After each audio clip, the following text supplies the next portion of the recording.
This is the Converging Perspectives podcast. So at the beginning of the gender wars, God made man, male and female, made he them, and behold, they were perfect.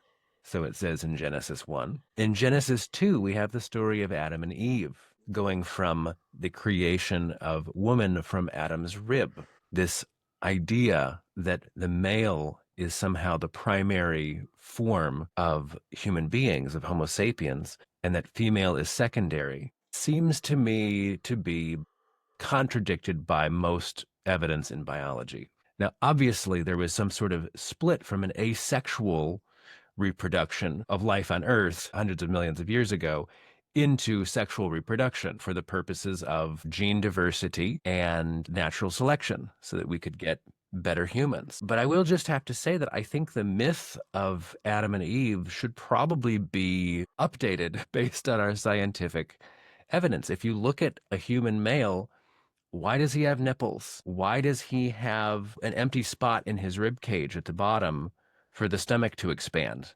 Is that so he can get a big beer belly? The genetic evidence suggests that women are the base model before the Y chromosome kicks in and starts to create the diversity, the maleness in the womb. So to me, it seems quite obvious that the right mythology for us to get a general idea of the human species is to accept that the male is not the primary or base model of human being.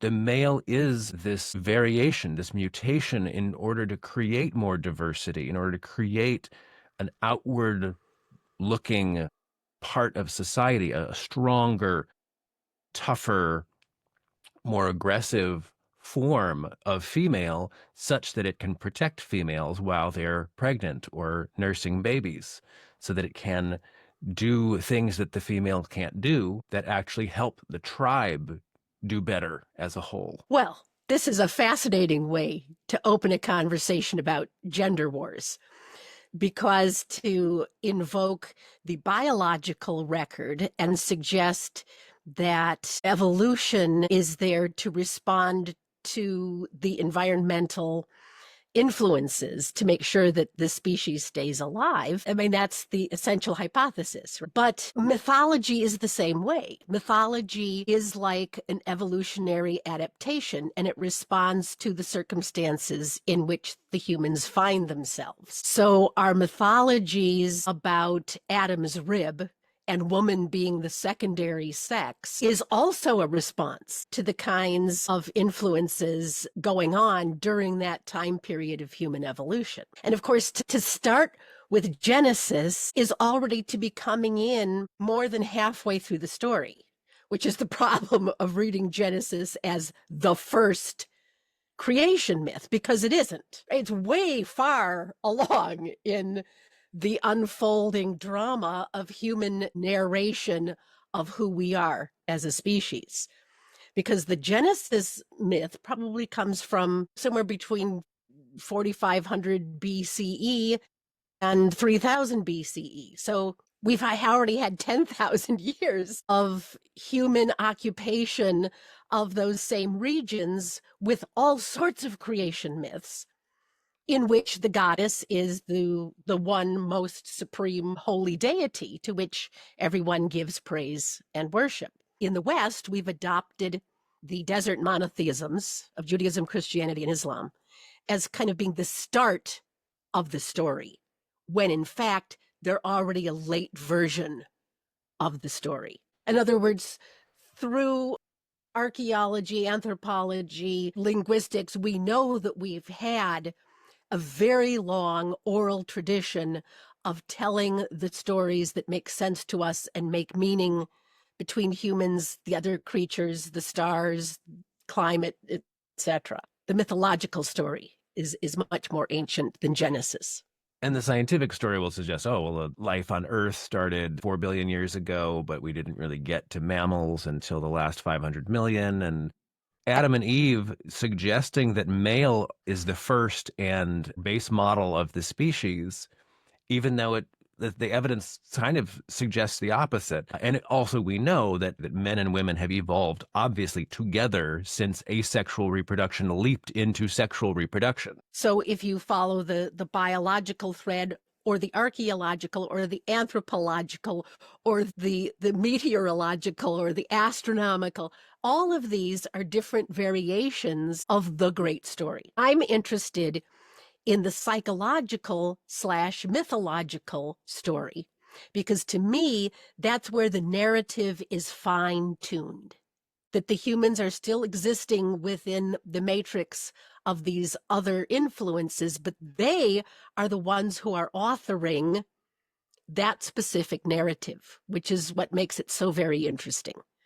How are we making meaning out of the chaos around us? And by making this meaning through our myths, we are setting our psychology up to think about things in a certain way. So if we go back before the Genesis story, what we see is roughly two major groupings of the mythologies. The first, during the agricultural revolution, lasts 6,000 or 7,000 years, which is this beautiful period of human existence there in the Mediterranean and near Middle East, where the climate is very stable. The lushness, the paradise quality of existence allows the goddess cultures to flourish. And the goddess of fertility and the plants and animal husbandry, this is the deity that we all worship, because she's clearly providing the abundance for her children. This is the goddess flourishing.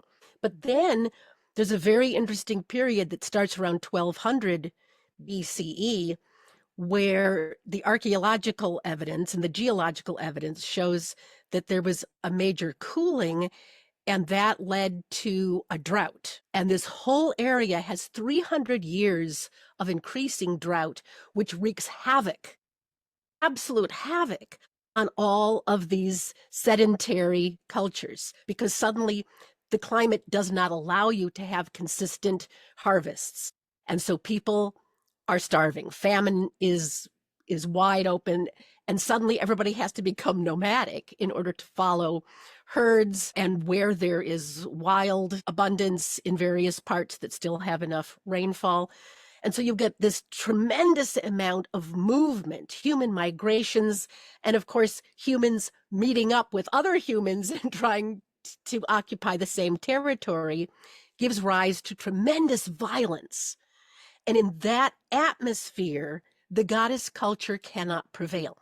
And it's in that time period, the 1200 BCE to 750 BCE, that we get the rise of these very warlike gods, the desert gods like Yahweh, right? So prior to this catastrophic event, Yahweh and Asherah rule together.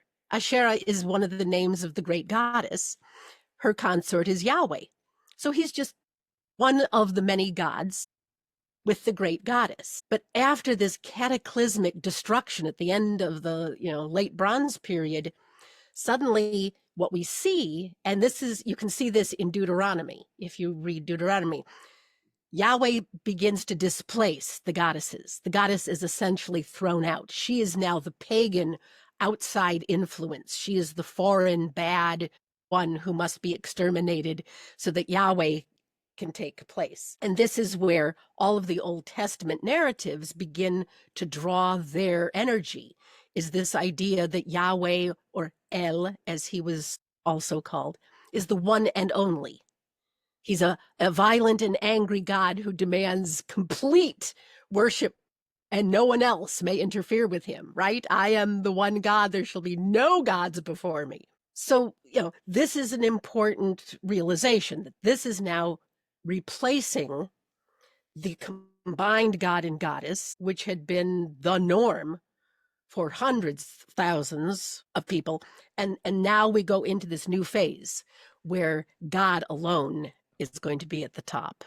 And of course, what does that do to a people psychologically when Yes. that God is completely masculine and not a perfect blend of masculine and feminine energies. That it's not an asexual God creating man. It's a sexual God minus the other half of the sex. Right. Well, and you can see throughout then the rest of the Greek, the Roman, and the whole Christendom of the West, this ongoing psychological problem of the imbalance between the masculine and the feminine, and the incredible efforts of the masculine philosophers, scribes, prophets, priests, etc., to explain why it is that woman has to be lower down, why she must be dependent, why the man must always be at the top of the hierarchy. And there's some very fascinating kind of intellectual grappling, wrestling, and gymnastics that goes on to try to defend this bizarre, if you look at it, very bizarre point of view that one of two absolutely necessary genders should take preponderance and have power and control over the other. But that's what the last 2,000 years have basically been about. And so let's just touch on those. I mean, obviously, I know about modern pseudoscience used to diminish women, like hysteria. Oh well, they're prone to bouts of hysteria, which of course means vagina-based madness, right? And that they're the weaker sex, that they're more emotional sex. And right in that, like, to say, oh, women are the more emotional sex, and that's a problem, is a little bit of a tellingness of the imbalance of the culture too, since emotion is a fundamental aspect of human thinking and decision making. Right. Like, oh, emotion. Let's get rid of feelings. We don't need any of those feelings. Let's just be cerebral. Yeah. That'll do us well. This goes back to the Greek philosophers, right? The fear that too much emotion would interfere with rationality, logic, pure reason. And that tendency becomes even more pronounced as you come down through the ages to sort of peak at the Enlightenment, right? Where the critiques of pure reason is considered the pinnacle of philosophical argumentation by Immanuel Kant. But of course, it's not just an intellectual exercise. Once you have a social system which requires the oppression and exploitation of certain subgroups, right? The slaves, the women, the children, the foreigners, then you have to continue to have a religion / mythology that makes that reasonable, that makes people willing to stay in their appointed places. So, for instance, Augustine and after him Aquinas base their theological testimony on Aristotle, who says that women are the misbegotten male. So he's doing early science, but he's suggesting that, as opposed to what we now understand, that all humans are initially male, but something goes wrong in the womb. And so women are actually deformed men. This is how Aristotle rationalizes the subjugation of women, that the male is the perfect form. And so that's why women have to sort of be kept aside and not allowed to govern, because that would obviously not be a rational thing to do, to let your deformed members of the populace take charge. So trying to keep that social hierarchy in place through these creative kinds of intellectual gamesmanship.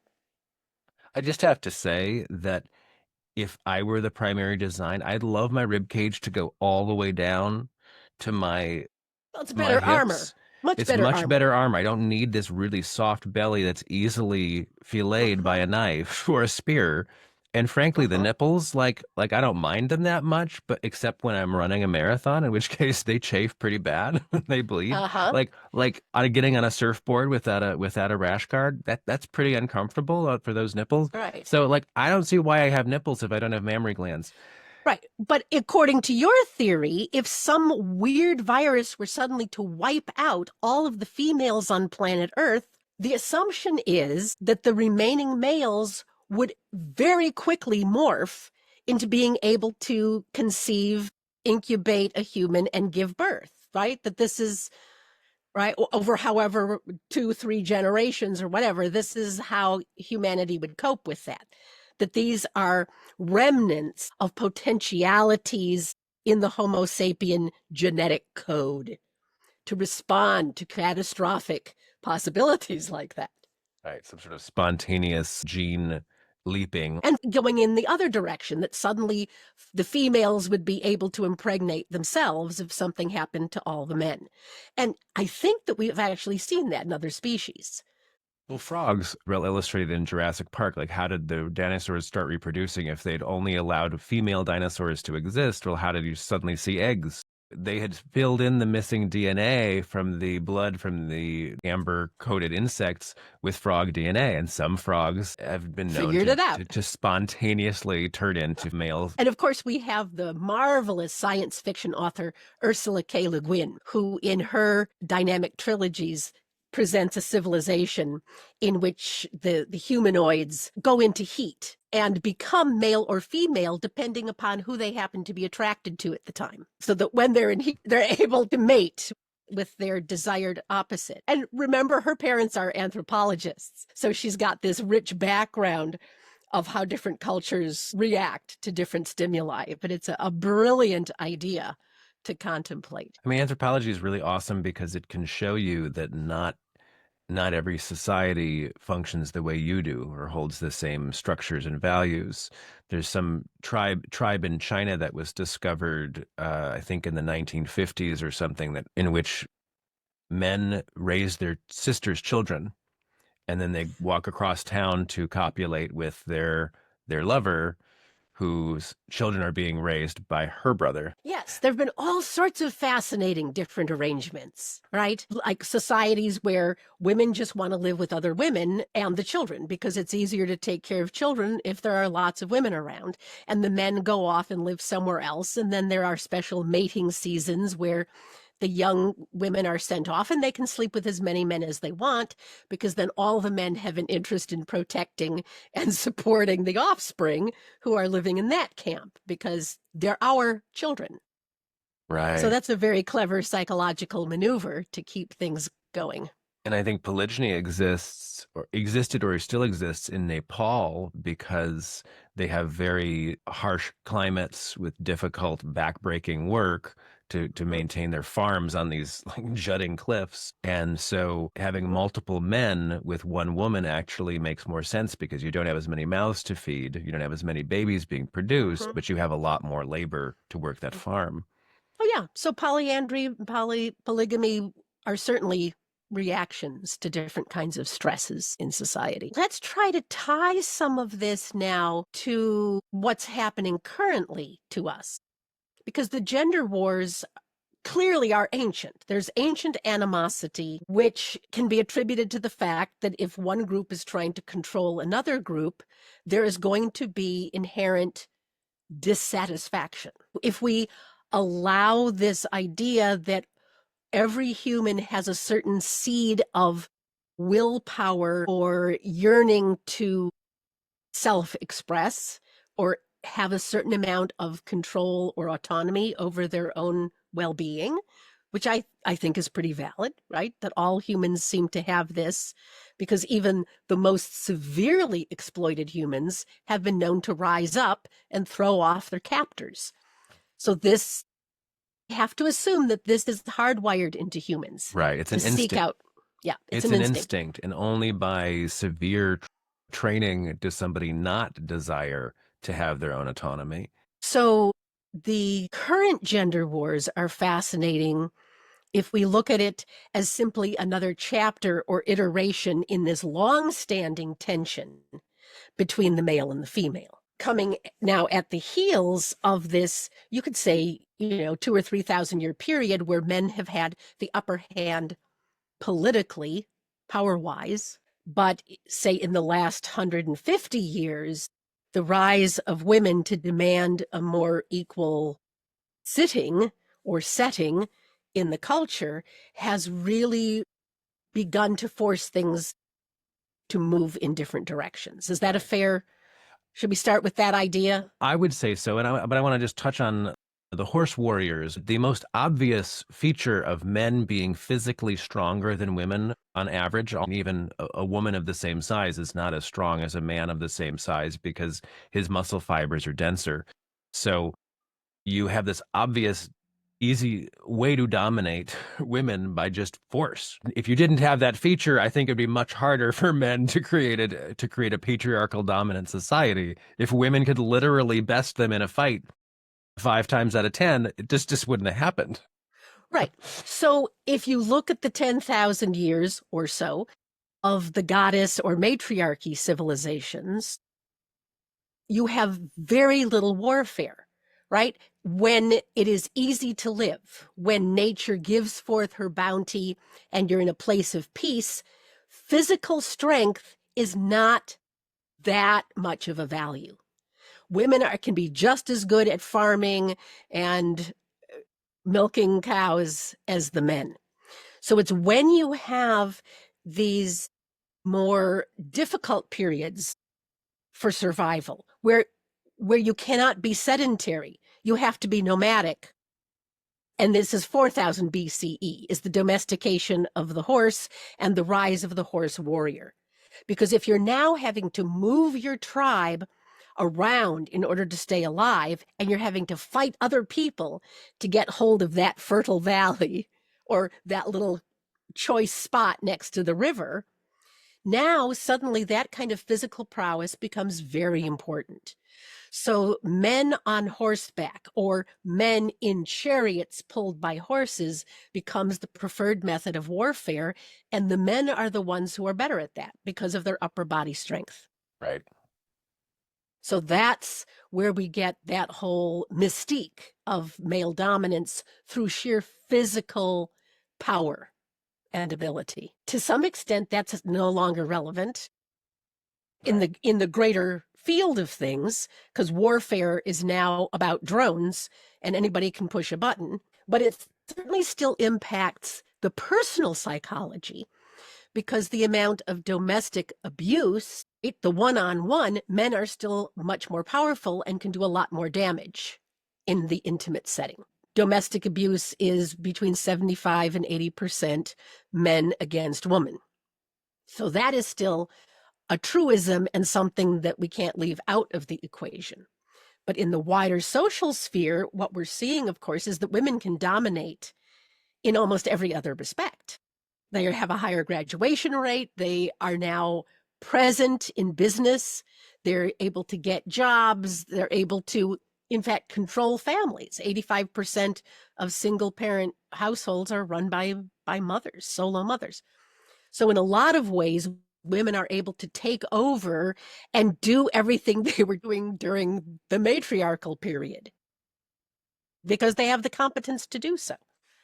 And this is very dangerous for the men, psychologically speaking, to be displaced in so many arenas of public life.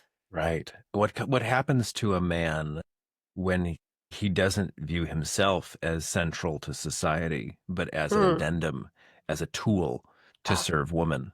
Well, there are plenty of historians and anthropologists and sociologists that will say, look at every really violent culture, and what you will discover is there are too many young men without a place in society. And the only way to harness that dangerous energy is to create wars. Send them off into battle.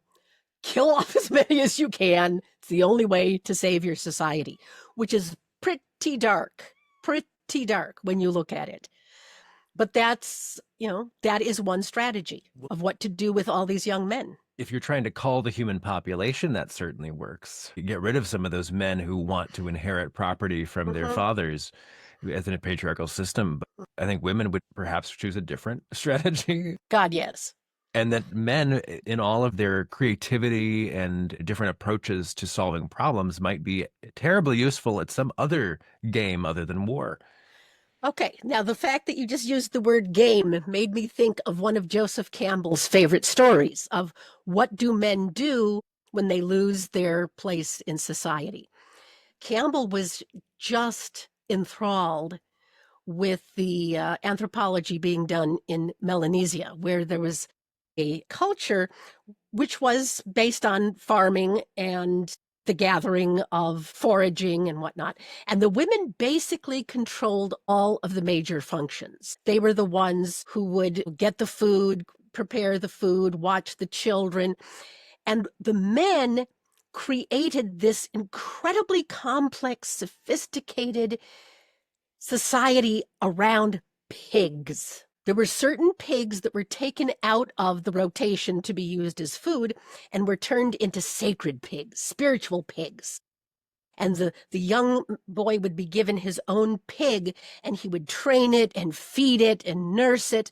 And the idea was to create a huge boar of tremendous strength and dangerous rage who would fight against each other. And the way they did that was that they would not allow the pig to knock off its own tusks or, use them, decrease their sharpness, rubbing against rocks. Instead, they would actually train that huge tusk to come around and grow through the jaw of the boar, which must have been hideously painful, so that it would have multiple turns. And if you could grow your boar's tusks through 3 spirals, you then had the ultimate alpha boar. And this then gave you tremendous power and stature within the men's society. Now, the fact that so much attention could be paid to something which had no actual practical value reminds me immediately of the video game culture, where so many men go off into these unreal places to play virtual games predicated upon violence and prowess and the status that you get with your other fellow players in these virtual realms online. Joseph Campbell was not around during the time of video games. He sort of just missed that major wave. But I think we can use this as an analogy. What do men do when they can't be useful in society? They invent subcultures in which they can have the same feelings and the same emotions that they need in order to feel like men. Right. I'm tempted to say that what came to my thought first was billionaires, because we don't really need billionaires in society. They've found some way to become in the middle of society and its economics.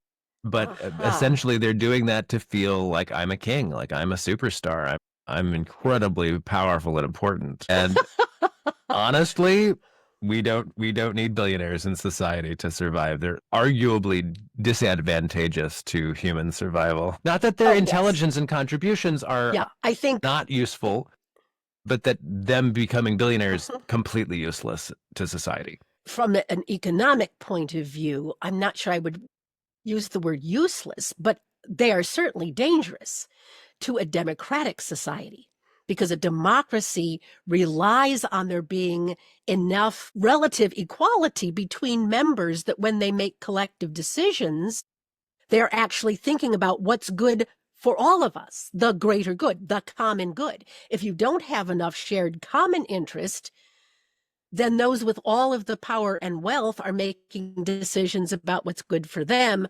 not for the common human population, which is kind of where we see ourselves now. Right. The billionaire culture can be terribly very removed dangerous from society, and then they can influence laws which do not benefit society because their purview doesn't care about average people. Let's look at that, because we now have very good data that shows that the 1% owns a hugely disproportionate amount of the wealth assets in our culture. And that if you are a male in the lower 90%, your chances of achieving the good life are receding farther and farther and farther away, just in the online dating sphere. Apparently, it is only the top 10% of earners and tall men, those apparently being the 2 filters that will weed out 90% of the men on the dating apps. So the top 10% in terms of height and wealth get 90% of all the interest from the females on those dating sites. So this disproportionate attractiveness is, I think, at the heart of the gender wars of the 21st century. That women are hardwired to want to mate up in order to protect the offspring.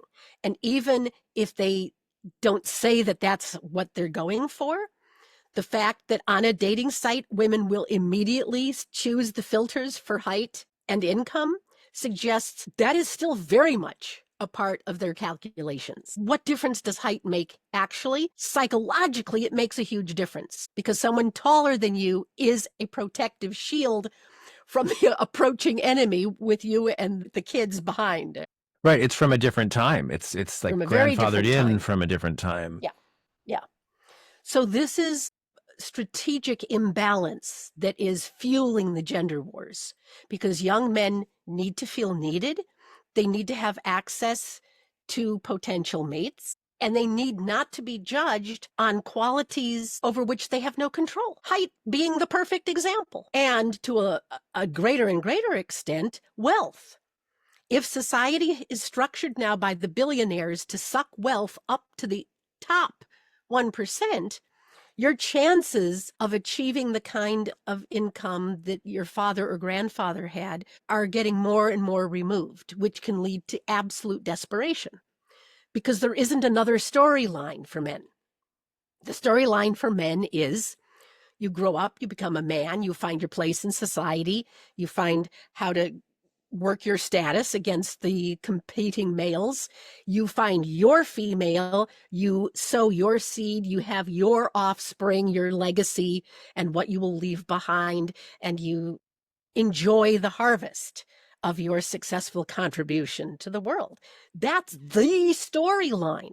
That's the American mythos too, right? That every man is the king of his own castle. There are obviously some exceptions. For a few men, the hero journey is that of the trickster, or of the artist, or of the priest. And those are very valid hero journeys and suggest a way out of the conundrum of what do I do if I can't get the things I'm supposed to get.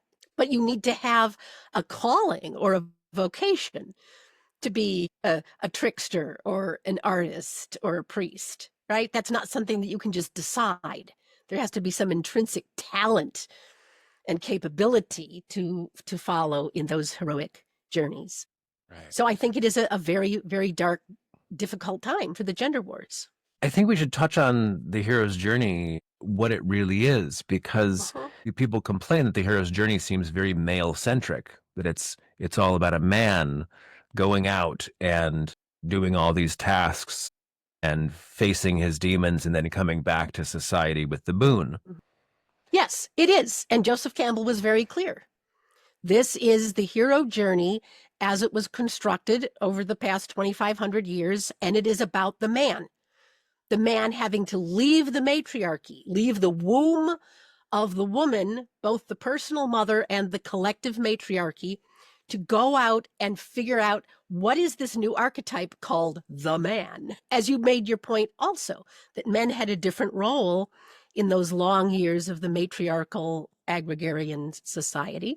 And now the male hero has to have a different kind of trope, which leads him usually through the sacred marriage to taking over from the king. So that the warrior, lover, king trajectory is part of the hero myth from most of the cultures that Campbell drew his material from. And we are still left with that. That's our major hero story, our fairy tales, what we've inherited through the oral tradition. Right. But it's also useful, it like sort of makes sense at a biological level that if men are not the center of society, but they are the unique differentiated tools of protecting and advancing society. And it's important that they have this journey to discover what kind of a tool am I? I know that's a derogatory term, but what kind of a special service to society am I going to evolve into? Right. Because I'm not the center of it. I'm not the mother. I'm not going to produce the offspring and nurse them or even be the primary raiser of them typically.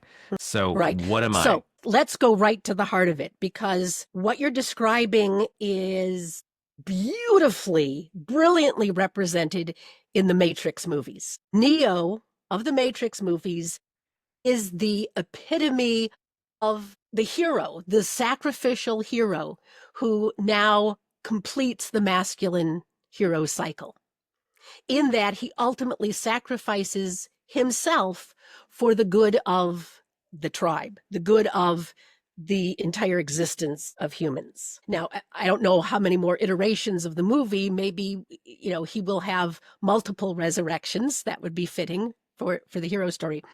But the story of Neo, and why I love this, is that the Matrix and the red pill are the key mythological memes being used by the Manosphere right now. So if you want to know how are young American men trying to figure this out, they have adopted the Matrix as their mythological core.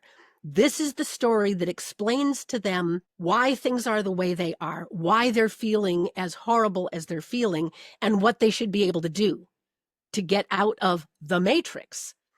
Now, the problem is that they haven't gone deep enough into that actual story because it's a very rich mythology.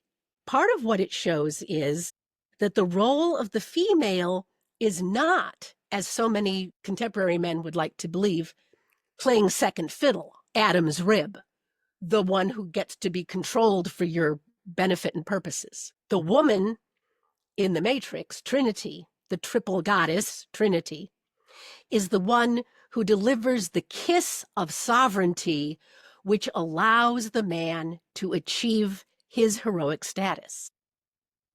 So in the first movie, when Trinity kisses the dead Neo and brings him back to life, this is the ancient kiss of sovereignty, which can be found in so many ancient mythologies. There is always a goddess that must bestow the right to rule upon the young man. That's how the energy flow works. The Princess and the Frog being the childhood Princess and the Frog, one that would be right. so obvious. Right. So to me, the taking of the red pill makes perfect sense. Do you want to know why things are the way they are? And to grasp that marvelous moment where Neo is this way or this way. The sad irony, Andrew, the incredibly sad irony that by going into the virtual world of these rabbit holes of the Reddit threads, like the red pill, the manosphere, is about the blue pill. If that's where you're going to remain for most of your actual manhood is in the basement of your parents' house on the computer, that's the blue pill. That's the Matrix. You have not actually taken the red pill. Right. The red pill is about waking up. The blue pill is about staying inside the womb. And what could be more womb-like than the basement of your mother's house, frankly? So this is a misreading of the myth.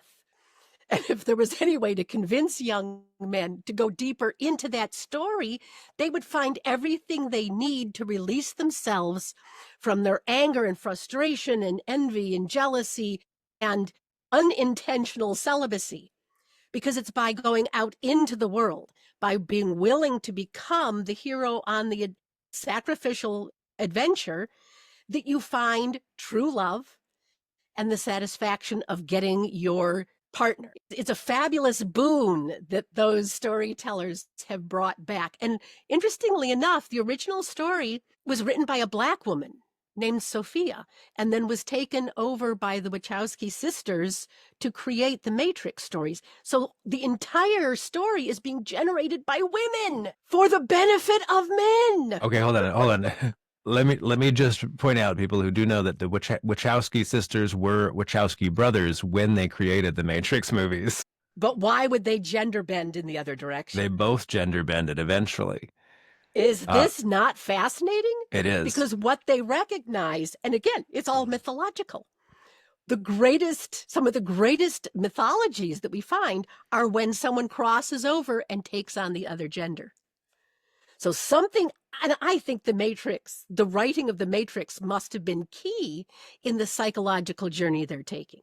Don't you see that the recognition of the female power is so persuasive and so inviting that to experience life from the other side? Because in the mythologies we have, the men who were able to cross over and become women come back saying, oh yeah, that was definitely better.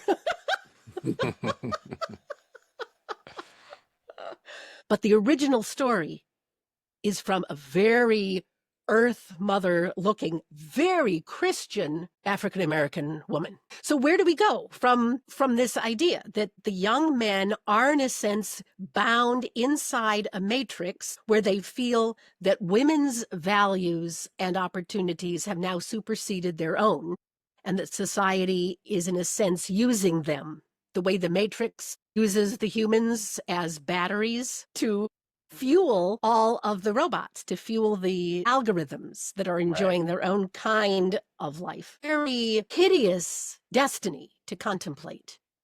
And I love the scene in the second Matrix movie where Neo confronts the architect. Do you remember this scene where the architect explains how many iterations of the algorithm have been run, that there have been 6 attempts to perfect the algorithm, and each time there was something faulty. And the first innovation was moving away from paradise. Remember, the very first iteration of the Matrix is made perfect, that humans get to experience everything exactly the way it should be, utter perfection, immediate gratification. And they hate it. They won't stay. It's a complete failure. Paradise is a failure. The next iteration is hell. He adds in all of the aggression and the envy and the jealousy and the animosity. That's a complete failure. They destroy themselves. So what he realizes that he has to add the anomaly, which is, this is so fascinating, choice. He has to add choice as an anomaly to the system to balance out. You cannot have 100% control, or it defeats the whole purpose. Things cannot exist. And this, psychologically, to me, is really the heart of what we're working with in the gender wars. That, in fact, if you look very deeply, what's really happening here is a recapitulation of the terror of the infant who is at the complete mercy of the mother's breast. So that what the Matrix is showing us is, just as the machines need to suck their life energy from the humans in their cubicles, so the infant needs to suck at the breast of the mother or it dies. And this leads to a tremendous yearning to be able to control the object that is keeping one alive. So what the machines, what the Matrix is actually caught in is the infantile fear that the mother will withhold her bounty and you will cease to exist. The ultimate fear. And what do you meet that fear with? The yearning for ultimate control. And so that's why the misogyny on these Manosphere sites is so dark and violent, because the need for ultimate control invites the violence. In order to control another human being, whom we've already agreed has an intrinsic desire for autonomy and self-sovereignty, to be able to override that, the only way to do it is to have ultimate control. And so this is where so much of that darkness and violence is being perpetrated, because the men are caught in this dark psychological space where they can't see that the only way to maintain the system is to allow enough autonomy, enough choice that you can balance the tension, so that I need becomes I desire. And I desire rather than I need and will take. I desire becomes an invitation rather than a demand or a command. But that's a dangerous place, right? Because it means that there's a possibility the other will not come to you and satisfy your desire. The possibility is that the choice will be made to move away from you. But that's the only thing that allows the game of the sexual dance, the gender dance, to actually become a dance of harmony and genuine delight and fertility and joy.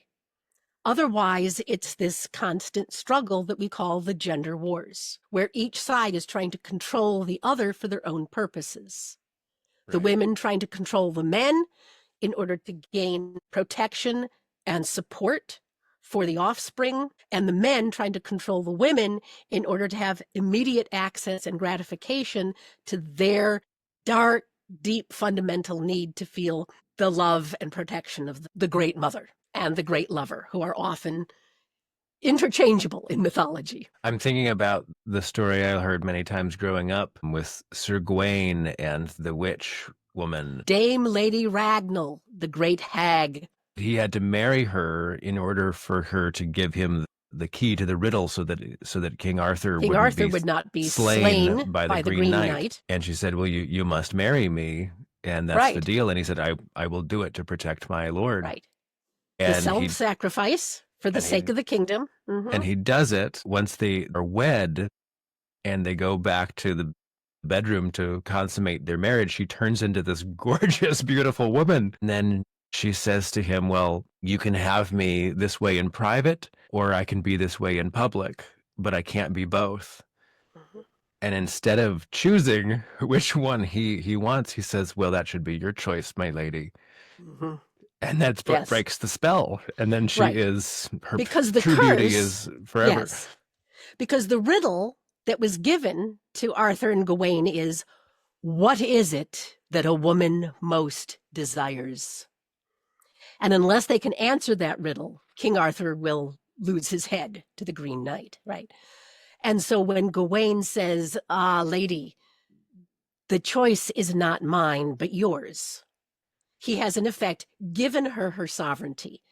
And that's what she says. Beloved husband, in giving that answer, you have relieved me from the curse, because you have given me what a woman most desires, sovereignty over herself. That is a story that comes from over 1,000 years ago, right? That is an ancient myth that grows out of the troubadour and Arthurian stories, and it's just a fabulous realization that that kernel of knowledge about the gender is already appreciated and glimpsed even that long ago.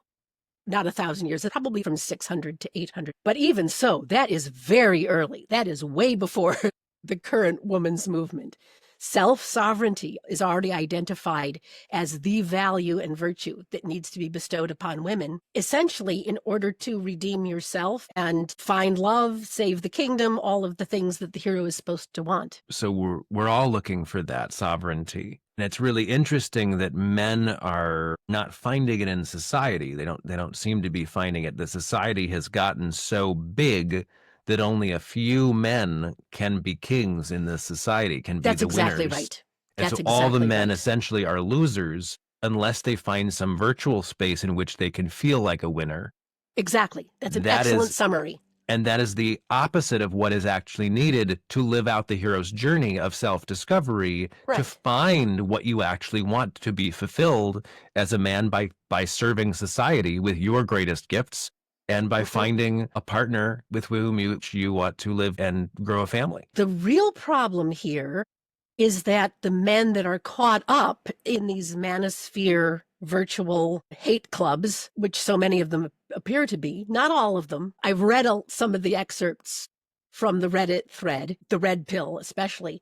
There's a lot of very wise, beautiful mentoring and brothership going on there. The problem in the manosphere is casting woman as the enemy. Women are also victims. The enemy is the system which has made sure that there is no more middle class, that there is no more kingdom in which men can define themselves and have enough of a place to exert their manhood and their heroic destiny. The imbalance in society has given that option only to the top 10%. That's where the enemy is.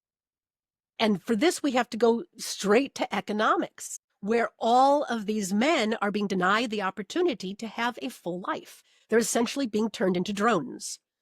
And so rather than casting woman as the enemy, they need to recognize that the true enemy are those systems in the economic and political sphere that are keeping them exploited in almost a class of serfs and servants. So this is where I see that the next wave of hope should come. Read the deeper logic of the myth that they are living and genuinely accept the red pill.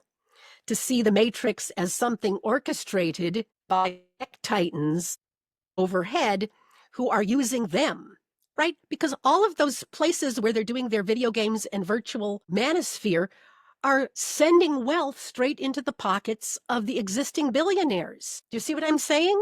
That the more time they spend in those virtual realities, the more the life energy is being sucked out of them and sent to the 1% at the very top. So they're fulfilling the fantasy of the algorithm robots of the Matrix. They have not, in fact, taken the red pill. And they're also doing training in how to manipulate women and how to basically be a terrible partner long term to anybody. Yes, And so when the true myth tells us to have a wonderful partner offer her sovereignty and see the amazing wealth that you are given in return in terms of satisfaction and genuine interaction with a partner. So anger is an appropriate motion that I think we need to bring up here, because men are angry that they are losing their place in society. They've been displaced. They don't have an automatic status as men.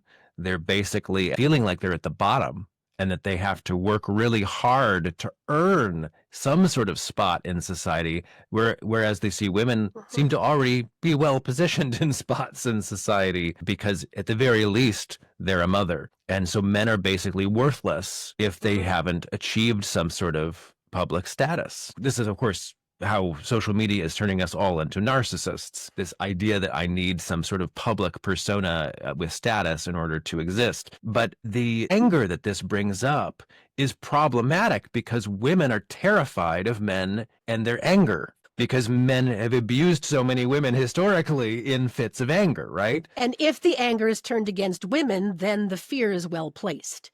So that's why it's so important for men to be able to express their anger, but not displace it onto women and punch down, but turn it where it rightfully belongs and punch up. That's the necessary move. Also, women can learn, I hope, how to ask a man to share that rage and not assume that it's being directed at them. And this is very personal, because I almost did not marry my husband, Max, because he expressed a lot of anger to such an extent that I was really put off. It's like, wow, he should learn how to handle that. And it was not until I allowed myself to actually go down and recognize that I had asked him to share his feelings. And that was where his feelings were. And to then shame him and cut him off was the very opposite of what I had intended to do. So in order to keep that openness of communication, I needed to fortify myself to hold masculine anger without running away. Women need to be able to do that, because he was not angry with me. He was angry at the Matrix, right? The things that were going on around him, which were disempowering and shaming.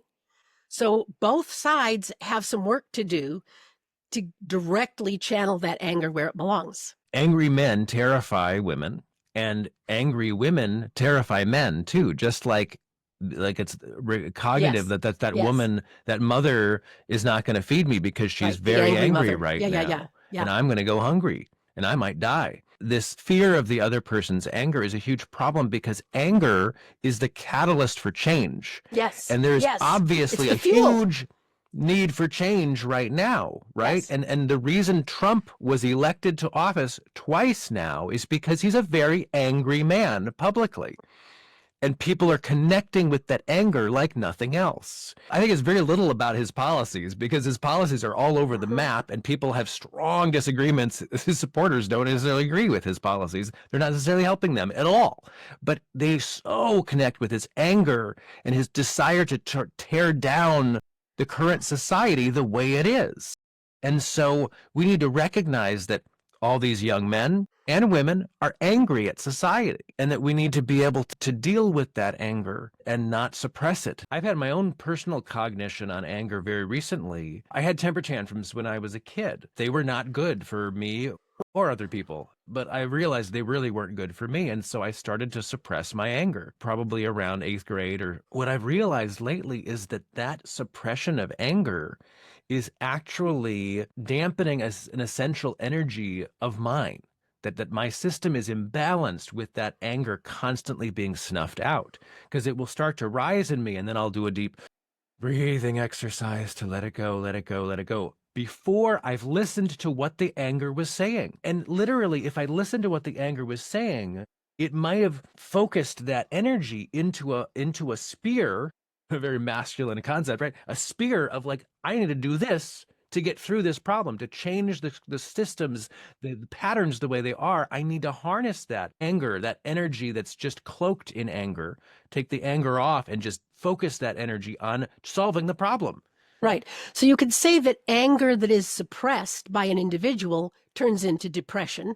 Anger that is released, harnessed, and channeled turns into action. And that's what we're saying. Don't suppress it. I've had video game addiction before, just, briefly, but just like it's an escape from reality. It's escape from my life. It's a form of procrastination. For me, it was definitely linked to this suppression of this vital energy that says, I want to change something. I want to go into the world and make a difference and be creative and do this instead of escapism. I think you've articulated it very well. That is the recipe to get out of the basement, to define the method in which you are going to fight the real oppressor, which is not the women that you want to date, but those who are holding too many of the cards, pulling the reins of power and turning you just into a workhorse.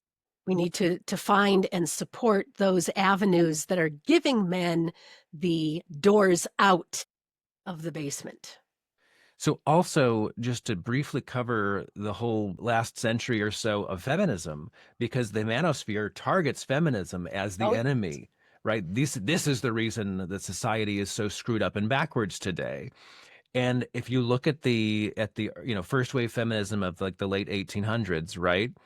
I mean, this is coming out of anger of women being oppressed for centuries, millennium of systemic oppression of women, of infantilizing them so that they're like, oh no, you're a great woman when you obey your husband and all of the male figures around you, then we all smile on you, even though you're being raped and oppressed and never given any rights. You can't own your own property. You have to marry another man if your husband died. We've got the anger that gives rise to each of the waves of feminism. Like all revolts, as Hegel suggested, the antithesis tends to swing too far in the opposite direction. So we could agree that the feminization of society has swung too far for actual health. Because where women have been strong traditionally during their oppression is in subtly manipulating public opinion through gossip, shaming, blaming, insinuation, right?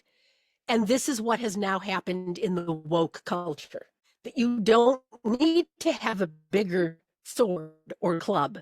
You just need to have enough gossip that that person is so humiliated that they leave their post of power.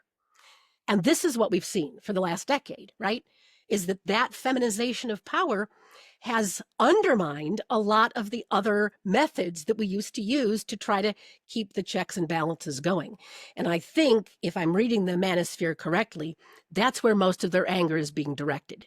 That women's oppression of men is underhanded, it's slimy, it's mean, it's nasty, and there's no way to fight back. And in some respects, they are correct in pointing out the excesses of that way of feminist fighting. It would be a misconstrual to say that women are at fault. Women, like all oppressed groups, needed to break out, and the energy required to break out is usually more, right? You're flung out. Things are broken. The energy is spilling all over the place. So what both sides need to do, I think, is regroup, pull themselves back together, and redirect that anger in the direction of where the controls are still too tight and too oppressive, which is up there. Yeah, it's very similar to the problem with the progressive movement basically becoming an ethnocentric hammer to society. If you're going to enlighten society, that energy is needed, but it needs to be still compassionate to everybody in society at the same time. You cannot throw a bunch of people out and not receive the backlash from that violence. So what we're actually saying, which takes us back to something that you said early on, is that we're still trying to find the balance between the head and the heart, between reason and emotion. And the long period in which that feminine value, the feeling value, was left out of the equation needs to come back. We need to find a way for both men and women to integrate that into their own being so that this whole apparatus is working together, right, in sympathy and harmony. As Ken Wilber said, we don't need more hyper-masculine women rising to power. What we need is more femininity to balance out the masculinity of society. In women and in men. Yeah. Because women have now adopted many of the masculine virtues, Right. and now men are needing to adopt the feminine virtues, and by God, women had better honor them for that.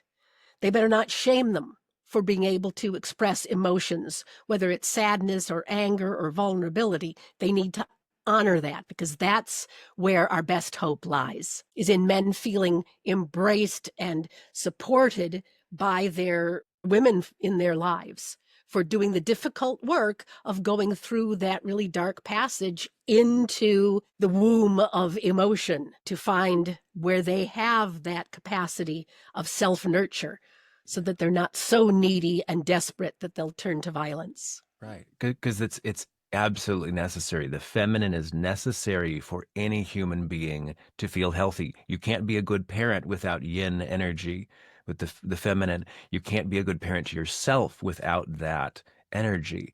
And so for men to be, I'm going to be more masculine, I'm going to be hyper masculine, or be shamed or punished by the men and the women in society if I don't, is the worst recipe possible to basically create a bunch of very dangerous men. So we have to give that empathy, that love, and the opportunity to grow in the feminine. And as Campbell so beautifully pointed out in The Hero with a Thousand Faces, the penultimate test for the hero is the meeting with the goddess. And that is the goddess energy within.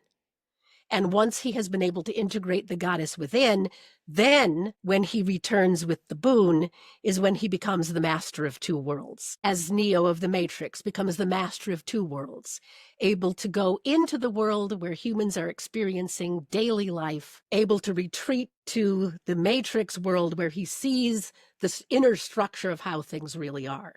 And that's what we're yearning for, I think, for all of ourselves, and especially for our young menfolk, is to become the master of both worlds, not imprisoned. And just to bring this back to biology for a final stroke, it's a great trauma for us to be split from asexual oneness to binaries, to a male and a female. And there's constant desire to come back, to become one, to rejoin that yin and yang in a balanced way. And ultimately to make that integration within yourself as a sovereign individual, which is why we need each other, because that's how we learn how to do that.